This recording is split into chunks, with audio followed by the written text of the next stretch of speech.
Hello and welcome to the most ungoogleable name for a podcast on the internet. And Did Those Feet, a podcast that explores the world of English football between 1945 and 1970. And joining me as ever is Carl Hemsley. Hello, Carl. Well, Peter, So, Carl, we're going to talk about the League Cup today, which emerges in the late 50s, early 60s. I think if it didn't exist, nobody would invent it today, but evidently it did get invented when it did. Why was it invented in the first place?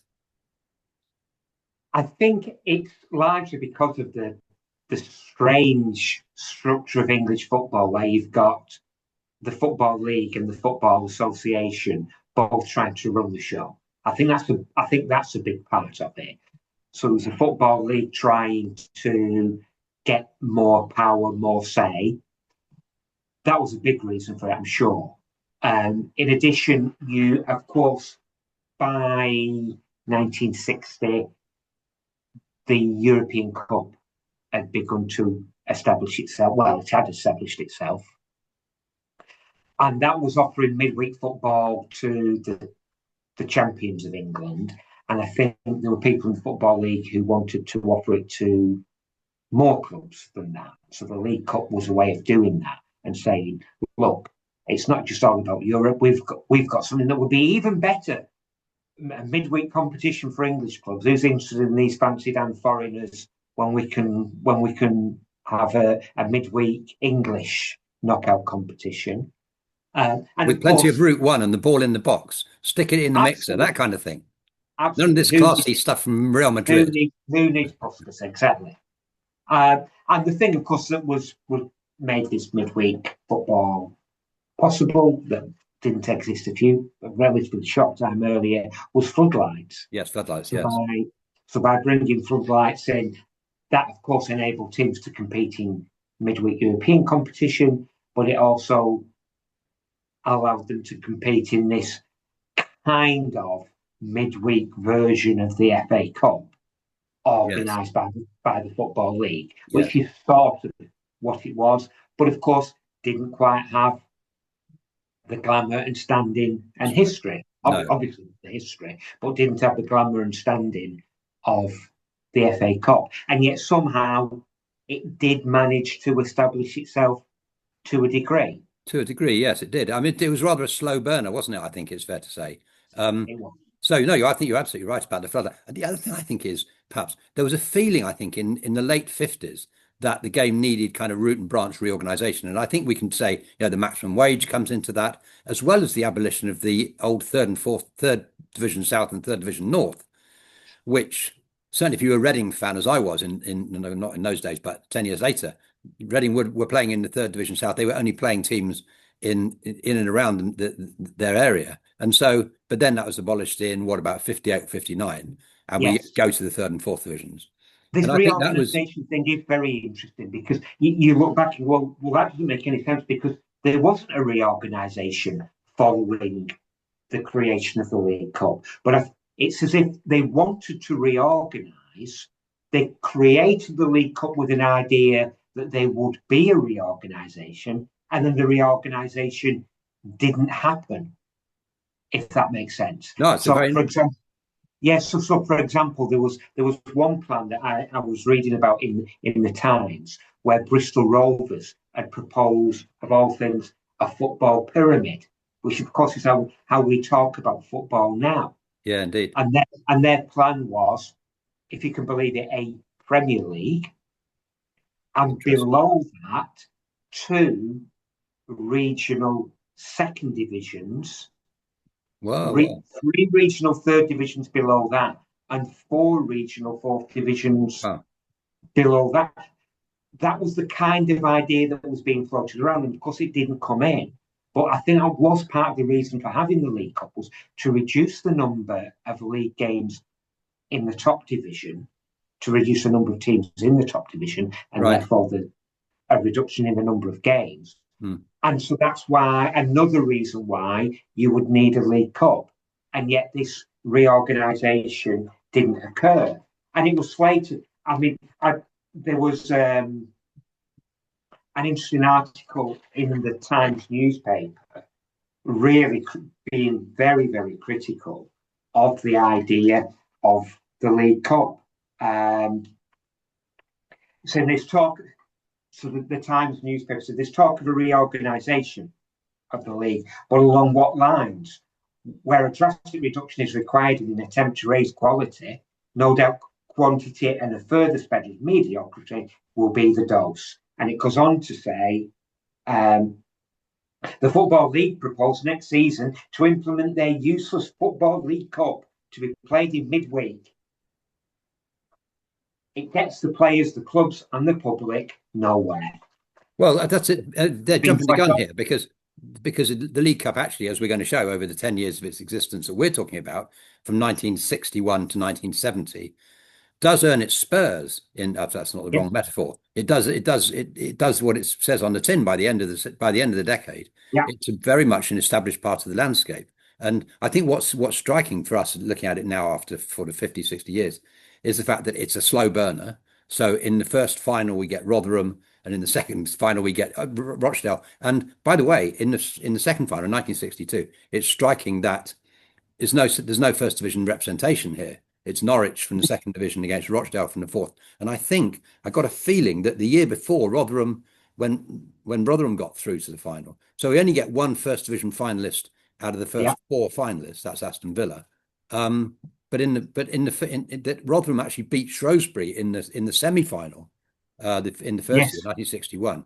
And so I mean that is a reminder that sort of half the semi-finalists were from outside the first division. So I mean I don't know whether the first division didn't take this that seriously. It's interesting that for the Villa final, the 1961 final, crowds of 43,000 altogether. Of course, it's a two-legged affair, but nevertheless, 43 over 40,000 going to a game which from a competition which at this stage has the prestige of, let's say, the Texaco Cup or the Anglo-Italian Cup, if you can remember those trophies. Yes. So those. I mean, I'm thinking about this from a commercial point of view because as the decade wears on, so we get to 1963 when Birmingham beat Villa 3-1 over two legs, of course, 69,000 in the final. So, well, two legs, as I say, 31,000 and 37,000. But nevertheless, those are sizable figures, and you can see why it's appealing to teams like, let's be clear about it, mid-table teams, Birmingham and Villa. You can see the appeal if it's going to bring in numbers like that, and obviously as the decade continues. So with Leicester versus Stoke in the 1964 final, 47,000. Chelsea Leicester in the 1965, 47,000. West Brom West Ham in 1966, 60,000 goes to the final. And if you think of these in terms of, I mean, I tend to think 100,000 crowd produces takings of £50,000. That's about the ratio at this point. So you can see exactly why. If you're like West Brom or West Ham sharing a crowd of 60,000, you're talking there about 15,000 quid. Never mind what whatever the prize for the winners was. Incidentally, the prize for the winners in the first year was 75 quid, wasn't it? I think I'm right in saying it was a nugatory. But nevertheless, by the time you get to 1967, and so that would be the seventh year of the tournament, you're now we're at Wembley, and the prizes have started to arrive for the League Cup as a tournament, and we're talking about crowds of 100,000, and they are. I mean, that's the League Cup final from now on draws 100,000. So whatever the Times may think of it. It could probably get off its high horse from time to time, and look at what ordinary people think about it. Yeah, actually, I remember that. I remember the Swindon final, 1969. Just as we're talking about the prestige of the trophy, I remember the 69 final because at that stage I was a Reading fan, and Reading and Swindon were big rivals in the third division. I remember the afternoon that Swindon played in that game, and we were very conscious of it. And certainly in my sort of where I was growing up. We were very conscious that Swindon that afternoon were playing Arsenal at Wembley in the League Cup final. And so I think its prestige was established quite quickly, actually. Okay, it had a bit of a stumble to start with, but it cracks on. Yeah, I mean, I think maybe what you're saying, I think, is true, that maybe the fans of the teams in the competitions latched onto it more than the media did. Because initially, I think the crowds in the first season were only the average crowd was slightly above the average crowd for a third division game, but they definitely increased. So you were talking about the final, the crowds that you're getting for those finals were large, and yet you had that all Birmingham final in 1963. Yeah, Trying to find, I was looking, reading the Times newspaper, uh, and yet it's there as a fixture, but finding a report on it, couldn't couldn't get it. Yet clearly, for fans in Birmingham, it mattered enormously. of It course. was it was a big deal, and so maybe the media took a while to catch up with the supporters who had started to take it seriously, and perhaps maybe more so as the competition went on. The early rounds might wouldn't have had the huge crowd, but we started to get bigger as you got to the semis and the final. I mean, it probably didn't help the fact that the FA Cup continued to sustain its massive prestige through the 60s. I think there's no doubt about that. I mean, when I think of the 1970 FA Cup final, Chelsea versus Oh Leeds, yes, that was a stunning game, and it had the basic, it transfixed the nation. I think that's fair to say. And so there is always the shadow of the FA Cup hanging over this one. But in fact, I did a bit of checking on to see which kinds of teams were winning, where they were finishing in the first division, if they were in the first division at this yeah, time. And on average, the winner of the League Cup, curiously enough, I mean, it's quite low. He's finishing 19th on average. There are reasons why. I mean, there are particular explanations there, including the fact that I'm including QPR and Swindon. So we're starting off from a position of of course, 40. yes, So I'm looking at where they are on the ladder, for example, and QPR are 45th because there are 44 teams in the first and second division, and they finish top in the yeah, third. So they get so the figure is quite low. So the average league position to win the League Cup in these years is 19th, and the average league position to be runner-up in the League Cup in these years is 22nd. So it's that kind of club, but that kind of level. But it's these figures are skewed by the fact that that we got two third division winners, and of course Norwich don't. Yeah, Norwich are second division. They've finished 39 in my table. But compare that to the FA Cup. Actually, there's not a lot to choose. There is a bit to choose, but it's not a lot to choose. The average winner of the FA Cup finishes 8th in these years, and the average right, winner of and the average runner-up in the FA Cup finishes 11th. So they're kind of mid-table rather than relegation. But if we took out if we take out the teams, so if we just look at the first division teams, how much what are their performances in the league in the years that they win the League Cup, their average position is 9th, and as I say, the FA Cup, the average position was 8th. So there's not a lot to choose. And actually, by the time we get to the end of the decade, actually teams like Leeds and Man City and Arsenal, we're expecting them to appear in finals. yeah. And so I think by that stage, the League Cup is quite clearly, part of the calendar and a real going concern. And I mean, participation changed as well, didn't it? Because I mean, just as a for example, in 62, 63, there were only 80 teams in it. Oh yeah, So there were 12 teams that didn't enter, and yeah, it tended to be the big clubs that it didn't. did. Once you got a Wembley final Yeah, and qualification for Europe being offered, we were getting only one or two teams not entering. that's right. Usually a team who got into Europe and therefore maybe thought the League Cup might compromise Yes, performance in Europe. I mean, it strikes me as interesting that, for example, when Chelsea won the League Cup, the yeah. following year they were in Europe, and therefore they didn't defend their trophy. They didn't enter the League Cup Gosh, how the interesting. following season. No, right. They finished third that year when they won the League Cup. They finished third in the table. Yeah, So I guess that yeah, qualifies you for that got them in anyway. But yeah. then the following, even though it was their first trophy, they didn't feel the need to defend it because they prioritised Europe, and so they didn't enter the League Cup. So it did change, but then, as you said, it changed quite quickly. And by the end of the decade, it was pretty much every team entered it. I wonder if every Um, team gave it everything they had, because I mentioned that because there's some interesting sort of patterns here where you get things like, for example, Northwestern teams between Rochdale and Manchester City.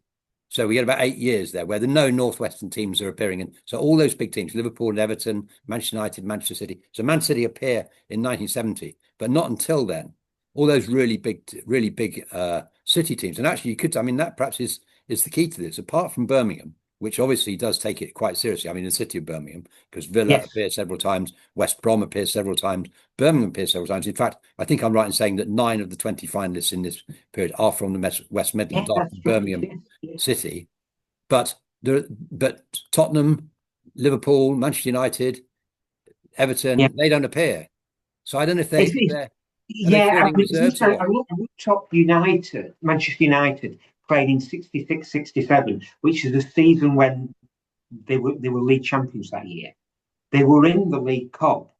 They got knocked out by Blackpool, and Blackpool finished bottom of the league that season, Yes, bottom of yes, the first division that yes. season. So it's a first division team, and it was at Blackpool. But Manchester United didn't just get knocked out; they lost 5-1 to Blackpool. They were thrashed. But when I looked up the team, and Yeah, United actually played a strong team. There was no Law and Charlton in the side, right. but Best, Crerand, they played. Yeah, Stepney Dunn, yeah. Brennan. It was recognisable as a first team. With I genuinely don't know whether Law and Charlton were injured or just not Law fit. was injured a lot, wasn't he, that season? In fact, Yeah, that he around missed that the time, European yeah. Cup final. And so and they lost 5-1, but it didn't seem to register as being this seismic shock. So whether that was because it wasn't taken that seriously. Whereas if Blackpool had beaten Manchester United 5-1 in the FA Cup, Yeah, yeah, that yeah. would have been a huge deal. It would. Yeah. It goes back to this question about giant killing, because I think that one of the features of this is that two-legged ties, I should say, tend to Yeah. reduce giant killing. So that would be one effect that one might expect in this tournament. But evidently, there was quite a bit of giant killing from the fact that lower league teams prospered and did all right in it. Yeah. I mean, and when we talk about giant killing, I mean the two big ones, of course, were the finals. Let's talk about those because And they were great games yeah, and great and days. yes, and I do wonder how much they helped the League Cup Mm, to grow, because they massively. really were the finals of 1967 and 1969. Yeah. I think were really great games. Mm, And whatever you say about the FA Cup, undoubtedly being the bigger competition.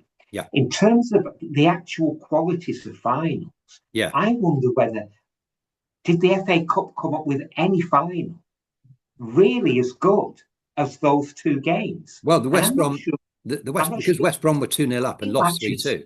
No, I agree. I mean, I think that smacks of the 1953 FA Cup final when Yes, Blackpool were 3-1 down to Bolton and they still managed to pinch it. So that yes, is exactly the same. It's recovering from a 2-goal deficit, and it's terribly rare that it happens.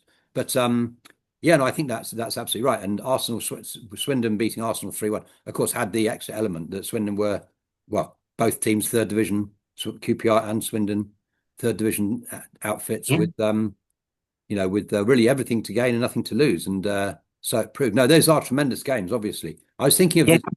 the The 1970 Cup 67 final, final, but if you yeah, compare the 74 67, final. if you compare 67 in the League Cup and the FA Cup, well, in the FA Cup, it's a bit of a procession. Tottenham win 2-1. They were 2-0 Yeah, ahead. Chelsea get one back when it's too late to do much about it. And again with 69, it's a 1-0, isn't it? Is it Leicester West Brom? I ought to know this. yes, yes, No, it's no, it's yeah, not. yeah. Is West it Brom. Leicester, Leicester, West Brom, Sorry, yeah. Everton? So 69. Sorry, was City beating City won it in 69. Right, and they beat Leicester. They beat Leicester. That's right, because Yes, they won the Cup Winners' Cup the next year, of course. So, that's right. Yeah. but I mean that was a 1-0, wasn't it? Yeah, Neil Young's goal. Well, yeah, And Neil. compared to the But Swindon Arsenal yeah, game, which was again a great game. But so to go back to the 67, I yeah, mean, one of the things that strikes me about that game is that um, how strong QPR's forward line was, go because on. they had Les Allen, Yeah, who had been part of the Spurs double winning side. seminal, pivotal. I mean, I can absolutely keep playing. And it was only because Greaves had come to Yeah, Spurs that he didn't get as many games. He still would play games, but he wasn't the absolute regular that he'd been in the double winning side. yeah, Why he ended up dropping 2 leagues, I don't know. Because, I mean, whether it's just the thing of staying in London, yeah, maybe there wasn't as much difference then in terms of what clubs would play. But it seems to me that Les Allen was he was still only 29. He was first division quality. yes, he was. Yeah, You'd got Rodney Marsh, yeah, who had an unusual career. Well, he did have an unusual career, but he'd had one up until that point.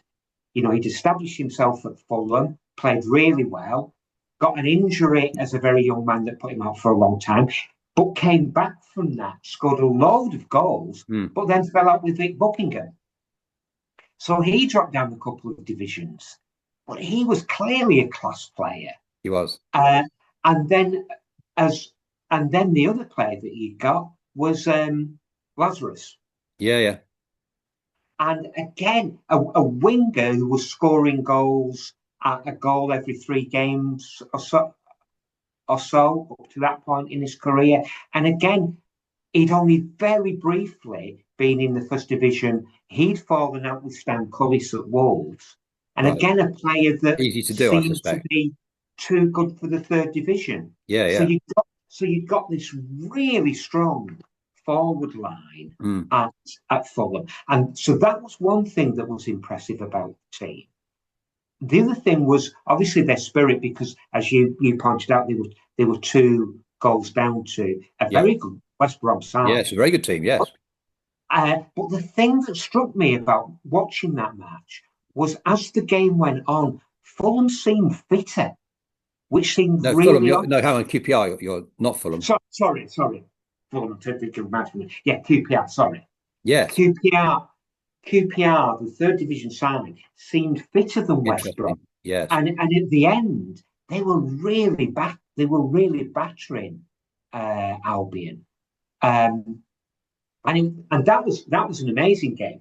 The other thing that was curious about that was their keeper, Springett, Yes. who was the younger brother Right. He was of the more famous Ron. Ron, who the previous year Hmm. had been 2-up in the FA Cup final and lost. Oh, for Of Sheffield course, Wednesday. played for Wednesday against Everton. Yes. Gosh. Then Yeah. the youngest Springett Yeah, that's very good. was 2 down in the League Cup final and won. And then, bizarrely, what happened at the end of that season? Yeah. The 2 Springetts swapped clubs. Yeah. Swap clubs. Yeah. And divisions at the same time. Yes.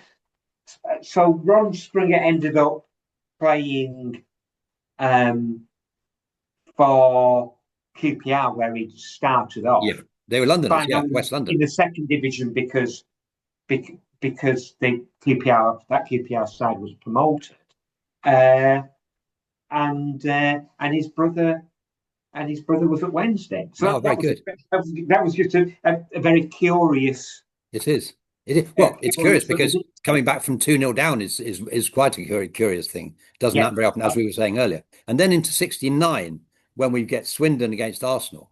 And one of the striking things about Swindon is the quality of their Don Rogers in particular. He was brilliant. Because he was, I remember seeing him at Reading, and he was too good a player for the third division, as was one. Yes. Incidentally, Mike Summerby had previously been at Swindon, as you might know. And there's a very good film on the internet, available on the internet, by a filmmaker called John Borman about Don Rogers and Mike Summerby at Swindon in the early 60s. Don Rogers gets stuck there a little bit. He does get a game at Crystal Palace eventually, doesn't he? Yes, when he gets, does he play for England? I don't think he does. No, I don't think he did. No, he must surely have been good enough. But he was the star of the 69 final, and he was brilliant. He was brilliant, and Arsenal were completely surprised by his quality. Incidentally, this is another run of. It's interesting that London clubs are now taking this seriously for the first time after 5 years of not appearing at all. Chelsea appear in 65, West Ham in 66, QPR win it in 67, Arsenal appear in 68 and 69. So the London clubs, interestingly, the one club that's missing from all that, of course, is Tottenham, who will go on to win it soon after our period ends in, I think, 71 and 74 or something. Yeah. But so those clubs are starting to latch onto that. But I mean, there's no denying that Swindon, the QPR and Swindon, did trigger a lot of sort of interest in the League Cup. I was going to ask the question of if you could go back and watch one of these as we're nearing the end of our time, that if you go back and watch one of them, which would it be? Which League Cup final would you choose to watch again? It would be a closer thing between 67 and 69, but I think I'd go for 69, partly because there was a spell in the game when Arsenal were on top, when they were a goal down, and Swindon's keeper, Downsborough, pulled off some fantastic saves. And then you got the drama of Arsenal getting a very late equaliser to go into extra time, which you would think of now. Around Arsenal have been behind, they've looked like losing, and it's terrible for them, the terrible thing of losing to a team 2 divisions below them. Yeah. And that's got to knock the stuffing out of Swindon. But actually, the complete reverse. And in extra time, again, Swindon seemed the fitter side. And Rodgers was running riot. And he took the winning goal brilliantly. Instantly, there's an interesting thing about the pitch. The pitch was in a terrible state. I can see it behind you. I think you've got you've got Arsenal and Swindon there, haven't you? That's right. Yes, I think that is the second. I'm not sure that that's the first goal or the second goal that Rodgers scored. But it's interesting that the pitch was in such a bad condition, but there is this sort of urban myth as to why. Yeah. It's related to the Horse of the Year show. Yeah. And I even saw an interview when Don Rodgers talked about it, saying, yes, the pitch was churned up by the horses. And it isn't true. Oh, no, is that right? I was going to say it was Horse of the Year. It's not true. So the Horse of the Year show taking place in the Wembley Arena. Right. And there was an international horse show that year, but it was later in the year. That was on at Wembley, but it wasn't before the final. It was later. The reason the pitch was in such a state was actually football related. England had played France a few days earlier in an international and won 5-0. And did they win 5-0? They did. I remember it. And there was very bad weather. There was lots of rain, and the mixture of the rain and the match being played earlier, the England international being played, had churned up the pitch. So the Horse of the Year show is an urban myth. Even though, like I saw an interview with Don Rodgers, maybe done 10 years or so after the final. Yeah, and he's talking about it, and just very matter of fact that yes, it was this Horse of the Year show, but it's not true.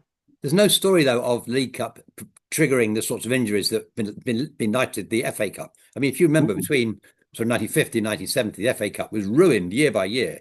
It was by somebody getting injured, and the game then taking on an absurd, with sort of 10 against 11 or attack against defence. And but the League Cup doesn't seem to have had that. I don't know why that would be. Maybe it's because those third division hoofers are a bit more robust and can take a bit better than the fancy Dans in the first division. I don't know. Yeah. I did find it interesting that in both of those famous finals, the third division team really did seem markedly fitter than the first division side. Yeah. I mean, it's perfectly possible that complacency overcame the preparations for the first division teams, and they just expected to turn up. And if that's the case, then they got a nasty surprise. Well, Karl, that brings our discussion to an end, and that's been a fascinating talk about the League Cup in the 1960s. And as you say, I mean, I think if we were going to go to any one game, it would probably be the QPR West Brom, because West Brom come back from 2-0. QPR come back from 2-0 down to win 3-2. And that's that's a fantastic achievement for a third division. QPR get promoted the next season, and they stay up, don't they? In fact, they go up No, further. they got promoted. But both QPR and Swindon were promoted I was going to in the compare seasons them. that they won. Swindon go back down again though pretty soon, don't they? They're back in the I third think, division, I think, pretty quickly. yeah, I think so. I Yeah, don't think and it doesn't last. QPR did the double. QPR won the third division Yeah, in the year that they won the League Cup. I yeah. think Swindon might have been second, but they got promoted. But yes, QPR went on. QPR. It wasn't that long before they were playing in the first division. And by the way, towards the end of sorry, that sort of 5 year period, they're almost winning the first division. I mean, I think they run us up in 74 or thereabouts under It was Gordon Jago, 76. I remember. It was 76 when they Yeah. finished runners up. Right. But yeah, with a very, very good side. I But mean, I suppose it was probably the momentum from that side that maybe played a big part in them getting the best ever QPR well, side. curiously enough, Arsenal say the same thing. They think that, I mean, I've heard it said that Yes. Arsenal believe that having lost in the final to Leeds in 68, by the way, a dreadful game apparently, and to Swindon in 69, that gave them the sort of the incentive momentum to go on and achieve things. And by 70, 71, of course, they win the double. And Yeah. so, there does seem to be a connection here between these these They've been losses kind and to Arsenal, have they? Up until that point, oh, they've not sixties won anything for years. was really a fallow time for them. Yeah, it was indeed. Yeah. So the League Cup did, yeah, the League Cup probably did give clubs a fair bit of momentum. Yeah. Hey ho, interesting times, Lovely. and would have been great to have been there. Cheers, Carl. Thank you, Peter. Cheers, then. Bye bye. Bye.